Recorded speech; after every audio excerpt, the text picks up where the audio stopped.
Kasama mo yung isang napakabilis na Marcel, hindi ka talaga makakaban. Alam mo, nakakayanan. Kinopia pa yung Glorious Pathway for this one.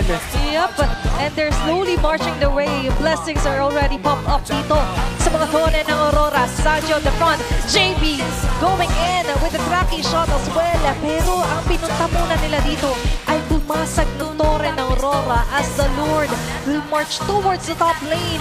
At lalo sila ngayong liliit ang gagalawan. Pasig na rin. Nasa bandang taas at hindi ba na nagagulusan yung Lord, pero si Light ay talagang pinunterian na nila kaagad. -1, Conceal na isasama pa, pero doon sila kay Edward. Panata naman ng Zaman Force. Golden Hour's gonna be there, so medyo masastun si Edward, pero ang pinunterian na naman nila ay si Uwe. Pero nakatakas using the Crimson Beacon. Demon Cat is gonna be dishing out some damage, pero hindi niya magagawa yun as DLPH smooth with taking game 1. Like a smooth criminal here, TLPH nakuha nila snatch and run.